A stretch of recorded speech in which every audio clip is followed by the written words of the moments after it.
Amis du roman historique, bonjour. Donc aujourd'hui c'est Cavana. Peut-être ça peut vous surprendre, mais Cavana a écrit des romans historiques. Alors je vais vous lire dans cet ouvrage Harakiri, une somme d'Harakiri. Je vais vous lire un article sur le personnage lui-même, Cavana. Mais il faut savoir qu'il a écrit Le Humblon, son premier ouvrage en roman historique.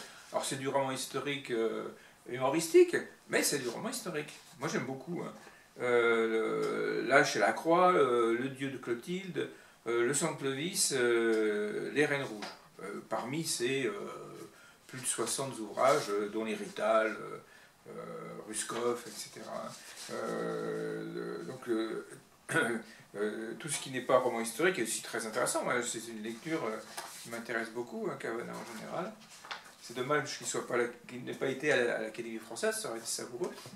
Voilà, donc je vais commencer par vous lire dans Harakiri aux éditions Webec.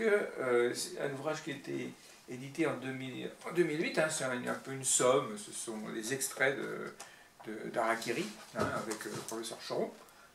Voilà. Et dedans, il y a un article intéressant, donc c'est page 6, ça nous décrit le personnage lui-même. Voilà, page 6. Page 6, page 6, page 6. C'était il y a presque 50 ans. C'était la France du général de Gaulle, de la guerre d'Algérie et de la ruralité, inspirée par la ville, de la société de consommation balbutiante. C'était la France de Jean Gabin, de Bourvil, de Fernandel et de Robert Lamoureux. Et Harakiri est apparu.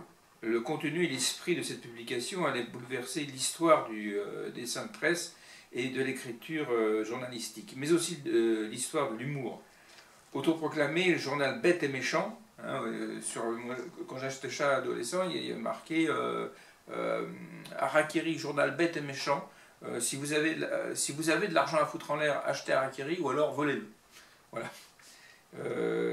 Donc, durant un quart de siècle, dessinateurs et rédacteurs ont participé à une entreprise dont la puissance créatrice et destructrice reste sans équivalent aujourd'hui.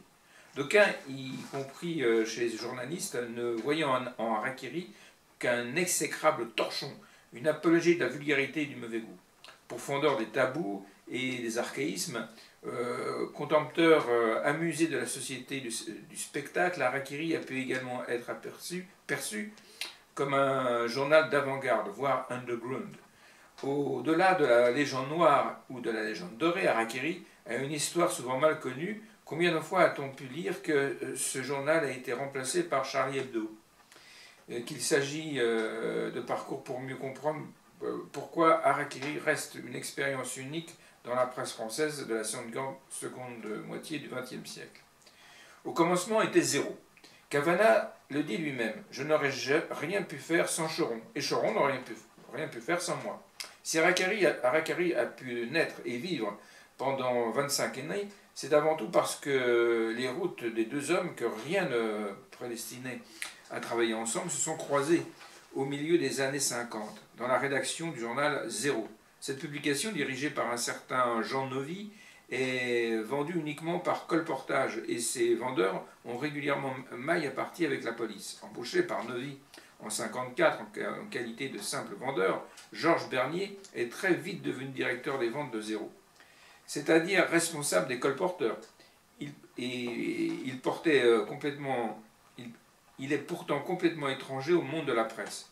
Né en 29 dans l'Argonne, d'un père cheminot, d'une mère garde-barrière, Bernier a multiplié les petits métiers aux quatre coins de la France dès l'âge de 16 ans, avant de se gager en 50 comme soldat dans le corps expéditionnaire français en Indochine.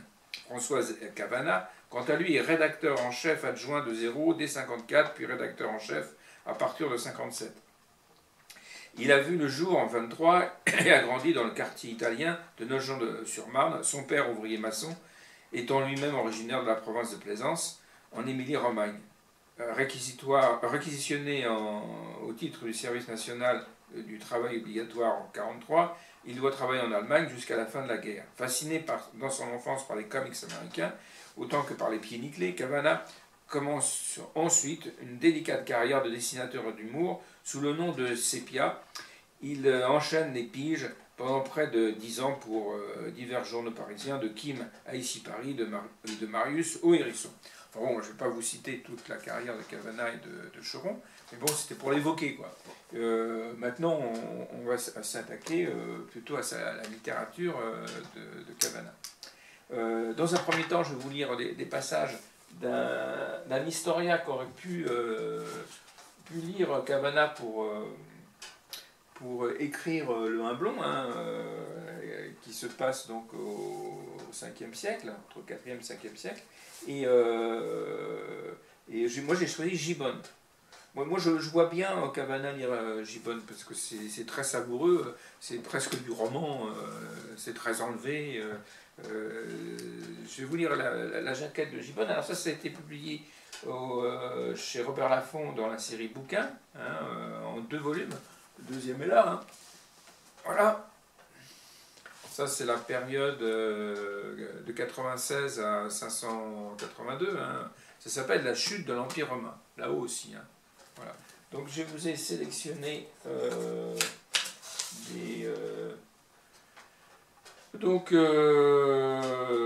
d'abord la jaquette. Je vais vous lire la jaquette. C'est à Rome le 15 octobre 1764, alors que je méditais dans les ruines du Capitole, et que les moines chantaient vêpres pieds nus dans le temple de Jupiter, que l'idée d'écrire l'histoire du déclin et de la chute de la ville éternelle se fit jour en moi pour la première fois.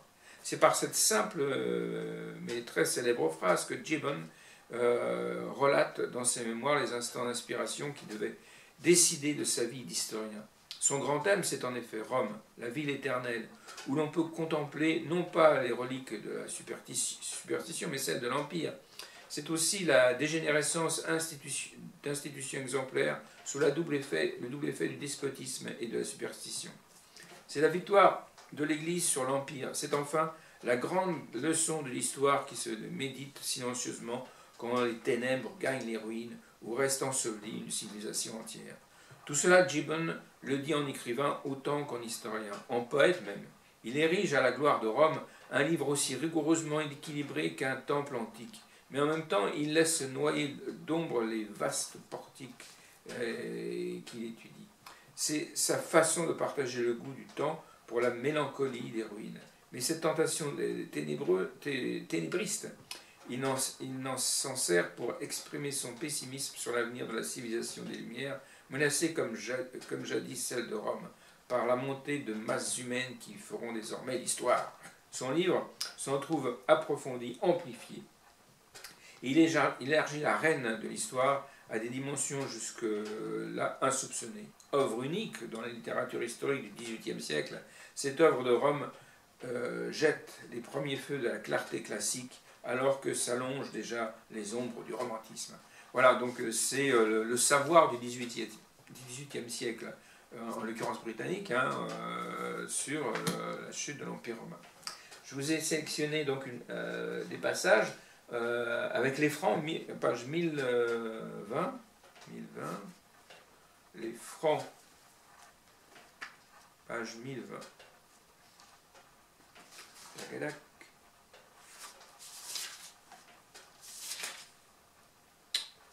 Page 1020, voilà. Les Francs dans la Gaule sous les rois de la race mérovingienne, dont il est question dans Le Humblon de Kavanagh. Les Francs, dont la monarchie était encore renfermée dans les environs du Bas-Rhin, avaient sagement accordé à la noble famille des Mérovingiens le droit exclusif de succéder à la couronne. On élevait ces princes sur un bouclier, symbole du commandement militaire, et leurs longs cheveux étaient la marque de leur naissance et de leur dignité royale. Leur chevelure blonde, qu'ils peignaient et arrangeaient avec grand soin, flottait en boucle sur leurs épaules. La loi ou l'usage obligeait le reste des guerriers à se raser le dernier de la tête, à ramener leurs cheveux sur le front et à se contenter de 2 petites moustaches. La haute taille des Francs et leurs yeux bleus annonçaient leurs origines germaniques. Leurs habitudes serrées laissaient voir la forme de leurs membres. Leurs habits serrés laissaient voir la forme de leurs membres. Ils portaient une épée pesante suspendus à un large baudrier et un grand bouclier qui les couvrait presque tout entiers. Ces belliqueux barbares apprenaient dès l'enfance à courir, à sauter, à nager, à lancer avec une justesse surprenante le javelot ou la hache d'arme, à attaquer sans hésiter un ennemi supérieur en nombre et à soutenir jusqu'à la mort la réputation invincible de leurs ancêtres. Clodion, le premier de leurs rois chevelus, dont l'histoire fasse connaître le nom et les actions d'une manière authentique, faisait sa résidence à Dispargum, village ou forteresse dont on peut signer la position entre Bruxelles et Louvain. Le roi des Francs apprit par ses espions que la seconde Belgique était presque sans défense et qu'un léger effort suffisait pour s'en emparer. Il pénétra audacieusement à travers les bois et les marais de la forêt carbonnaire, s'empara de Cambrai et de Tournai, les deux seules villes qui existassent dans le Ve siècle, et étendit ses conquêtes jusqu'à la rivière de la Somme, dans un pays désert dont la culture et la population sont les effets d'une industrie plus moderne. Tandis que Clodion campait dans les plaines de l'Artois et célébrait avec une arrogante sécurité un mariage, peut-être celui de son fils, l'arrivée imprévue d'Aetius, qui avait passé la Somme à la tête de sa cavalerie légère, interrompit désagréablement la fête nuptiale.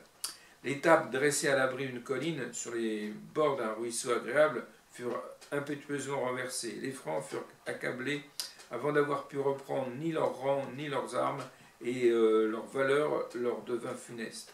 Les chariots chargés qui avaient suivi la marche de l'armée offrirent aux vainqueurs un riche butin. La nouvelle épouse et les femmes de sa suite subirent la loi des nouveaux amants que leur donnait le hasard de la guerre. Cet avantage dû à l'activité d'Aetius jeta quelques doutes sur la prudence de Clodion, mais le roi des Francs répara bientôt sa faute et rétablit sa situation en se maintenant dans la position de ses États depuis le nord du Rhin jusqu'à ceux de la Somme. Voilà, bon, ça évoque les Francs à cette époque. Page 1023, Attila à Orléans. Autre personnage qui est aussi dans le Humblon. Donc Attila entre dans la Gaule et assiège Orléans.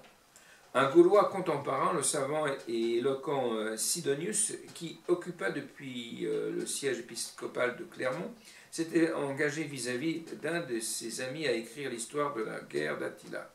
Si la modestie de Sidonius ne l'avait pas dérouté d'un ouvrage si intéressant, l'historien aurait exposé avec la simplicité de la vérité les faits mémorables auxquels le poète se contente de faire allusion et d'une manière concise et dans un style vague et métaphorique. Les rois et les nations de la Scythie et de la Germanie, répandues depuis la Volga peut-être jusqu'au Danube, accoururent à la voie belliqueuse d'Attila. Du village royal dans la plaine de la Hongrie, ces étendards s'avancèrent vers l'Occident, et après une marche de 7 à 800 milles, ils arrivèrent au confluent du Rhin et du Neckar, où ils furent joints par ceux des Francs, qui obéissaient à son allié, le fils aîné de Clodion.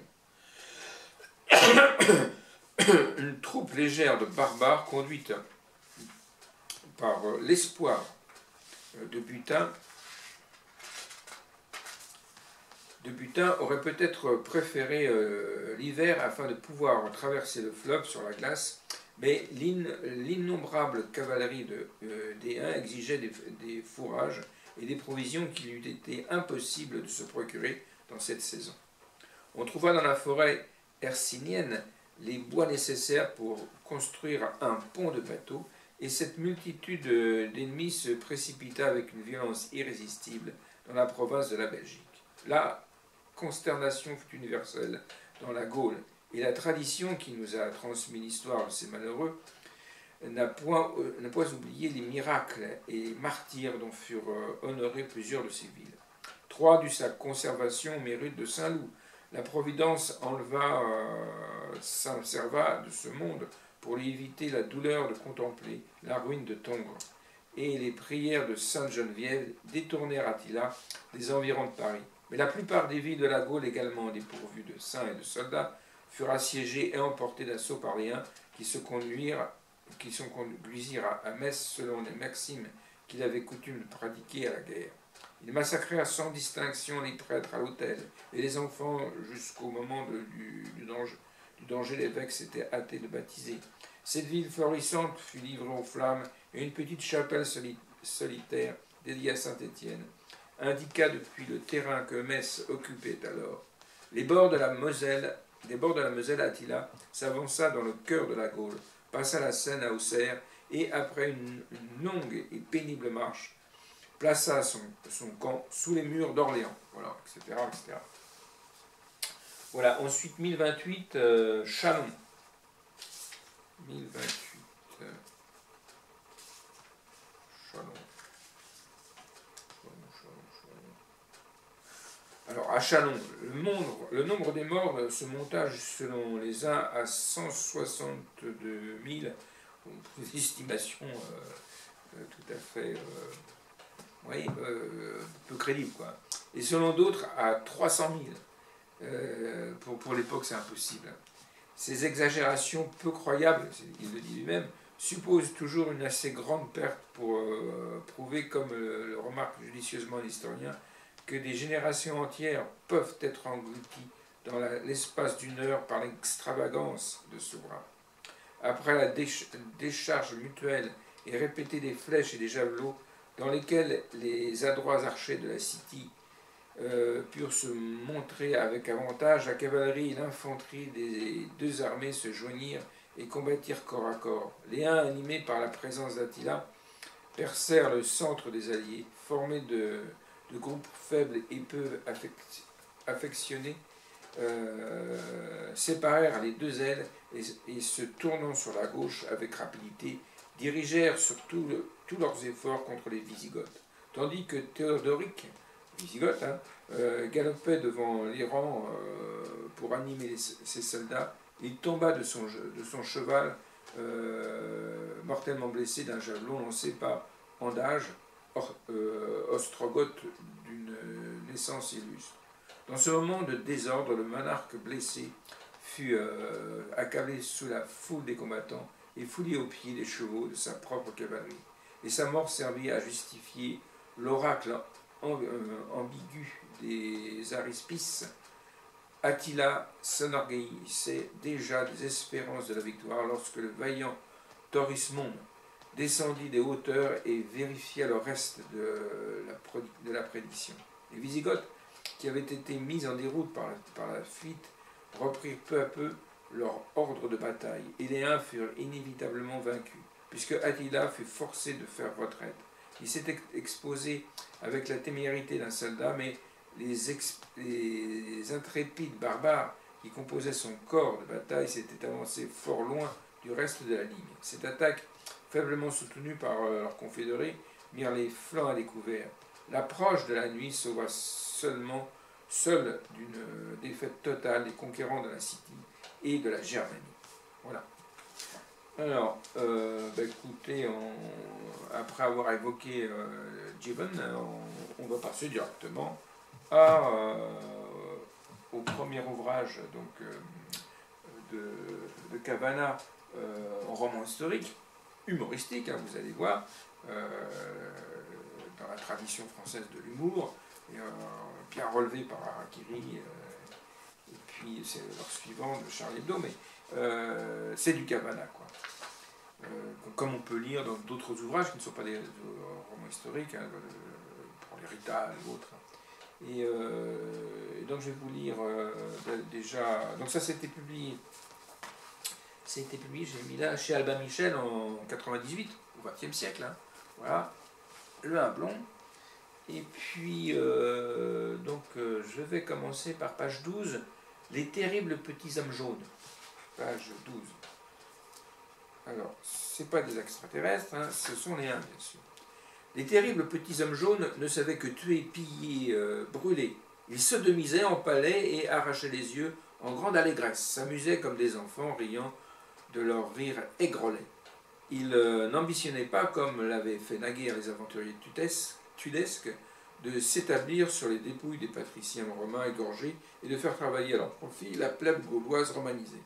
Ils méprisaient ces visées mesquines. Leur idéal était autre. Rien de construit ne devait rester debout après leur passage. Tout champ labouré devait retourner à la friche. Tout arbre fruitier devait être scié aux pieds.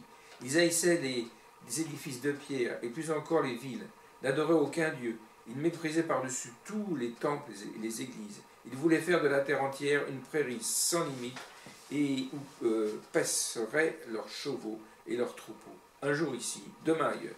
Ils clouaient les prêtres aux portes des églises, brûlaient les nonnes dans leurs couvents après les avoir soumises aux ingénieuses inventions de leur salacité. Ils offraient aux hommes vaincus, guerriers ou manants ce simple choix: tu te joins à nous ou tu meurs. Peu optaient pour la mort. Ainsi s'avançait la horde, sans cesse grossie des nomades enrôlés. Au passage de leur massive femelle blonde croulait sous des grappes d'enfants, de leurs chariots, de leurs troupeaux. Ils avaient pour chef Attila. Le monde en son entier était la propriété d'Attila. Les deux empereurs, celui d'Orient en sa fragile splendeur, celui d'Occident, mais misérable otage des barbares sujets d'Attila, lui payait tribut. Le pape tremblait et payait. Rien n'aurait pu protéger Rome de la horde. Mais Rome, Attila se la gardait pour plus tard. Pour l'instant, il marchait sur Lytès. Plus précisément, il marchait droit à l'ouest et s'est mis en tête d'atteindre la borne extrême de son empire, là où l'Europe plonge dans l'océan universel. Il veut voir l'eau, qui n'a pas de limite, s'éparpiller en joyeuses gouttelettes sous le sabot de son cheval. Chemin faisant, il gobe ville et village. Lutèce se trouve sur ce chemin. Une bourgade d'entre les bourgades, peu de choses en vérité, mais toujours bonne à accueillir en passant. La horde n'en fera qu'une bouchée. On fera plus gras cher à Orléans la grande, la superbe, la clé des Armoriques et des Aquitaines, étalée sur la Loire dans son opulence. Le butin partagé, la ville brûlée, les remparts abattus, on campera aux environs, on s'y reposera, on s'y regroupera, et puis vite, la cavalcade triomphale jusqu'à l'océan, jusqu'aux Pyrénées, jusqu'aux colonnes d'Hercule, porte de l'Afrique. Les colonnes d'Hercule, c'est le détroit de Gibraltar. Voilà un passage, alors c'est la langue de Cavana, c'est plus truculent que Gibbon, quoique Gibbon c'est son charme aussi. C'est pour ça que je pense qu'il a certainement lu Gibbon.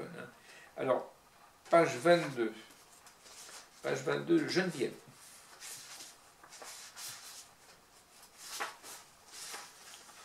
Page 22. Je suis venu dire à celui qui t'emploie que celui qui m'envoie m'a chargé de t'avertir. Eudoxe pouf. L'avertir et de quoi? De ceci. Détruire la cité des Parisis serait considéré par lui comme une atteinte gravissime à sa toute-puissance et sera durement châtié par la terre comme au ciel. Tu menaces Attila? Je ne fais que transmettre le message de notre Seigneur le Sauveur Christ, Fils de Dieu et vrai Dieu de vrai Dieu. Il t'a parlé? Il m'a parlé. Tu l'as entendu et vu cette nuit même. Ah, en songe. Les songes sont envoyés par Dieu. Tu es prophétesse et devinesse, m'a-t-on dit. Je parle au nom de Dieu. T'a-t-il dit si ta présente démarche réussirait? Elle voit le piège. Regarde Eudoxe, droit dans les yeux. Il m'a laissé entendre que cela dépendait de toi. Alors Eudoxe, c'est le second d'Attila, qui est grec.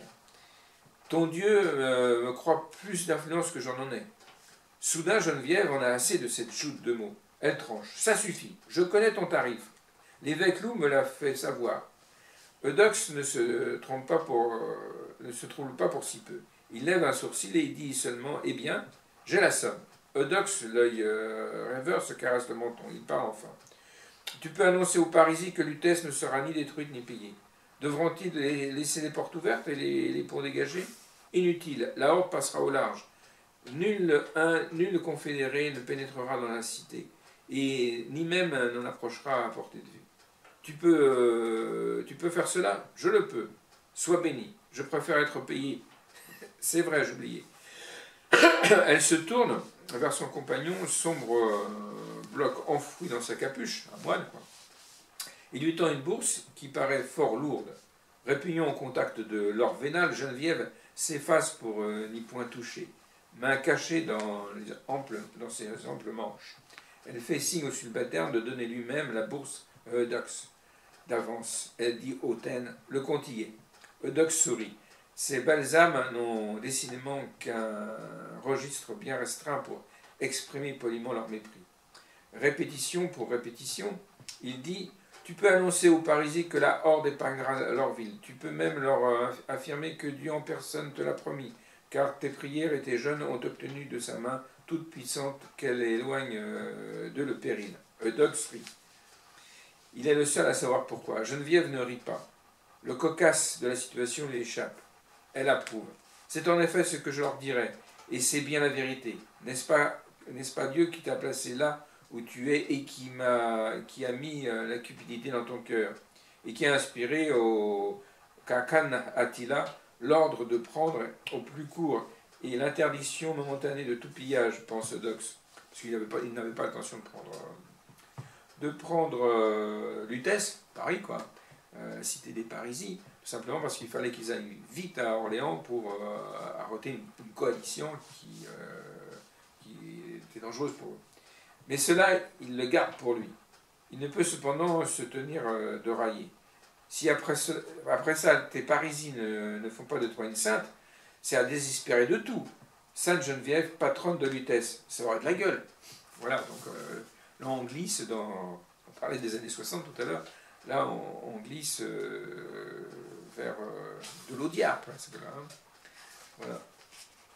Donc ensuite, page 43, Mérovée. Page 43, Mérovée. Voilà. Le roi Mérovée ne revient pas. Il est tout content. Il a récupéré l'héritier mâle sur qui repose l'avenir de sa dynastie. Mais enfin, les choses l'étonnent. Il veut offrir à Attila, drôle d'idée. Il est flatté au fond, mais il aime la précision. C'est un de ces rois à qui on ne la fait pas. Il dit, résumons, ce petit crapaud-là, son successeur. Bouzil dit, moi Bouzil, pas crapaud. Si tu y tiens, ce Bouzil, c'est le 1 blanc Bouzil, hein, donc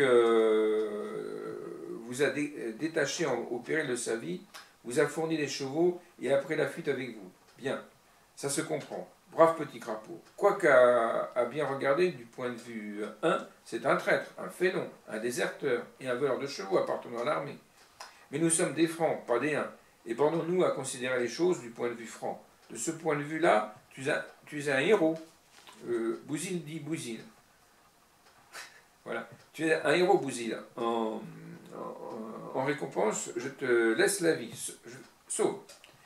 Oui, c'est un peu maigre, mais j'ai cru comprendre à certains de tes regards que tu es un crapaud amoureux et que c'est l'amour qui t'a rendu téméraire. Et quel amour?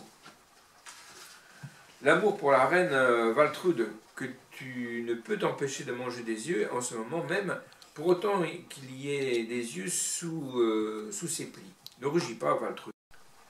Mérovée se caresse le menton. Cette gentille Waltrude, il en a tâté, il en tâterait bien encore. Mais bon, un roi doit savoir être grand. Il ouvre les bras en un geste tout à fait royal. Cette adorable petite Waltrude, ce joyau de roi, je te la donne, crapaud. Mais dit Waltrude. J'ai dit, dit le roi. Voilà. Donc c'était Mérovée. Page 100, la Valkyrie. Parce que nous sommes chez les Teutons, comme dirait Cavana. La noble rivière d'Oise, portant la Valkyrie, ses tonneaux, son équipage et ses passagers coulent majestueuse, fendant en deux moitiés la verte campagne. La Valkyrie, c'est un bateau. À l'approche du bateau, la Valkyrie, les lapins, trop curieux, tournent soudain l'échine et, dans un éclair de petits culs blancs, plongent au fond des terriers creusés à même la berge. Les merles, eux, ne cessent pas pour si peu de siffler à tue-tête, comme on longe les restes calcinés d'une masure. Günther annonce. L'affaire n'est plus loin. Passé le prochain tournant, nous devrions apercevoir le pont de bois. Le moine ajoute, tout joyeux, depuis le pont, on voit très bien le monastère. J'espère que tes frères en Jésus-Christ aideront au débarquement. Mes frères, pourquoi? Nous avons des esclaves pour cela. Voilà, donc il livre des tonneaux de vin. Hein. Ces mots proviennent étouffés du fond de l'épais capuchon du moine, lequel craint pour son nez les traîtrises de la brise matinale. Pour cette fois, ce capuchon lui sauve sans doute la vie lorsque la grosse pierre très lourde, propulsée d'une main sûre, que prolonge une fronde non moins fiable, frappe vilainement son octopus et le jette à plat ventre sur le faux pont avec un ouf qui n'est pas de soulagement. Le moine s'est abattu comme un sac de noix, faisant sursauter Gunther et les autres. La pierre assassine rebondit, roule sur le pont et plouf tombe dans l'eau. Avant même de savoir de quoi il retourne, Gunther hurle « Couchez-vous » À peine ont-ils obéi que flèches, pierres s'abattent en orage. Ils ont été prompts. L'averse meurtrière leur passe très au-dessus de la tête. Mais déjà, des barques légères ont surgi de derrière les roseaux et les basses branches des peupliers. Des nageurs se sont jetés à l'eau, la hache de guerre ou le poignard entre les dents. Des grappins s'accrochent au bordé de sapins, des cordes les prolongent, auxquelles grimpent d'agiles gredins. Dans un hurlement de joie mauvais, le bateau est envahi de partout, à la fois. Voilà, donc il y a plein de péripéties dans le roman. Voilà. Ensuite, page 116, Childéric. 116, Childéric. Sur la rive droite du fleuve Escaut, qui court sans vaine hâte, se mêle vers le nord aux eaux grises de la mer des Saxons. Se dresse le palais de Childéric, une opulente villa de patriciens romains aux colonnes de marbre et de porphyre, aux blanches statues de Jupiter musclées et de Vénus fessue, que les contemporains n'eurent aucun scrupule à rebaptiser Odin et Freya. Il s'y dresse aussi un temple chrétien et un monastère réputé où des vierges de bonne famille, vouées à Jésus-Christ, se livrent avec ferveur aux oraisons, privations, tentations et diverses macérations de la chair méprisable qui tant plaisent aux dieux, quels qu'ils soient. Dans une petite salle du palais, salle qui dut être autrefois le sudarium, où le dignitaire impérial occupant ces lieux faisait fondre à grand renfort de vapeur son excès de graisse, et dont Childéric avait un asile retiré, propre aux méditations d'un souverain, ou à d'autres occupations tout aussi intimes, le jeune roi des Francs repose sur un lit à la romaine. C'est également la romaine c'est à la romaine qu'il est vêtu d'une courte tunique de lin et de sandales à lanière. Cette concession à la sobre austérité patricienne est compensée par l'abondance de bracelets, de colliers et de pendentifs variés qui scintillent sur lui en un grouillement d'or. Il y figure même une grande croix chrétienne d'émail cloisonnée, probablement décrochée du cou de quelque évêque massacré. Des empilements de bagues jettent les feux de leurs pierres, et chacun de ses doigts lui faisant des mains de lumière.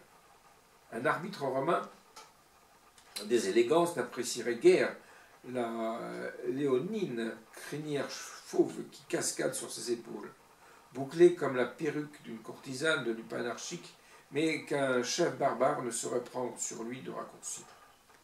Dans sa chevelure est sa force. Elle est l'insigne éclatant de sa supériorité. Roi tondu, roi déchu.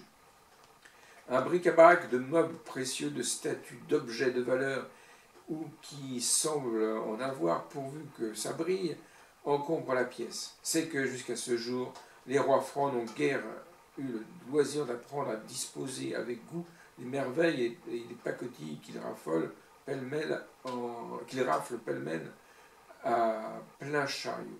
On ne peut tout à la fois acquérir et jouir de ces acquisitions, si bien que le palais tout entier ressemble assez à une caverne de pillards, ce qu'il est d'ailleurs.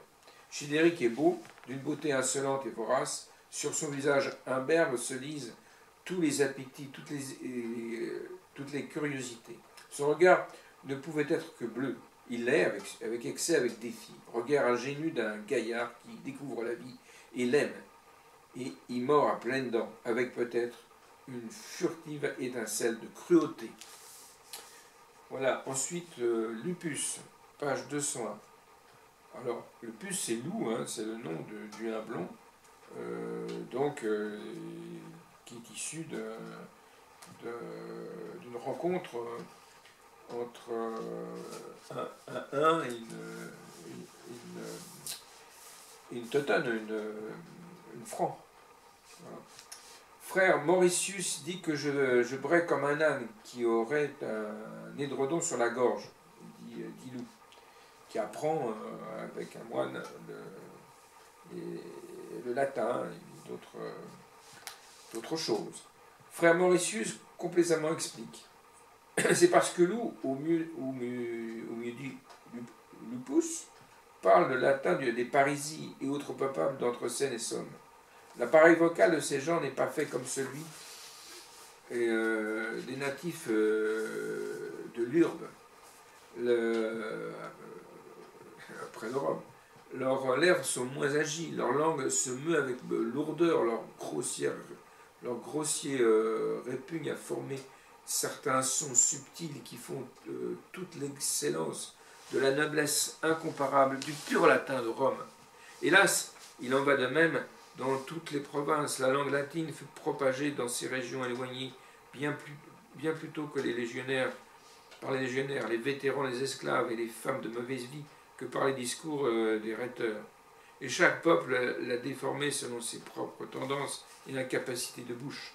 Il existe autant de latin parlé que de provinces de l'Empire. Le citoyen romain des confins des Belgiques ne comprend pas celui de Narbonne, de la Narbonnaise. Le riverain du Danube est sourd-muet pour le montagnard d'Espagne. À cela est venue s'ajouter l'influence des parlers teutoniques. Le moine a fait une moue involontaire. Il se rattrape bien vite. Heureusement, l'écrit est là. L'écrit fixe la langue. Le littré peut communiquer avec le lettré sur toute l'étendue de l'Empire, c'est-à-dire dans le monde entier. Seuls s'écrivent le latin, le grec, l'hébreu, langue de Dieu. Le moine se signe. Viomade en profite. Cependant, un de vos lettrés, un évêque, n'a-t-il pas transcrit vos écrits sacrés dans ces caractères runiques que nous tenons des ancêtres? Le visage du moine dit assez en quelle estime il tient cette tentative. Tu fais allusion à ce Wolfel que l'on a romanisé en Ulfila. Il a, c'est vrai, prêché pour les Goths et traduit la sainte parole en leur langue par le moyen de runes mêlées au caractère grec. Mais c'est la doctrine fausse et pernicieuse du renégat Arius qu'il a ainsi répandu chez les barbares. C'est à cause de cette Ulfila, inspirée par le démon, que tous les rois issus de Germanie n'ont délaissé le paganisme pour tomber dans l'hérésie, qui est chose 1000 fois plus abominable, car ignorer le vrai Dieu est innocence, alors que l'adorer à faux est tromperie diabolique et péché exécrable. Voilà, bon, je vous ai cité un certain nombre de passages du Humblon. Alors c'est son premier ouvrage comme roman historique à Cabana, et bien c'est bien fait, c'est ça, lisez-le. Voilà. Je vous souhaite une bonne semaine à tous, et puis je vous dis à la semaine prochaine pour un autre sujet. À très bientôt.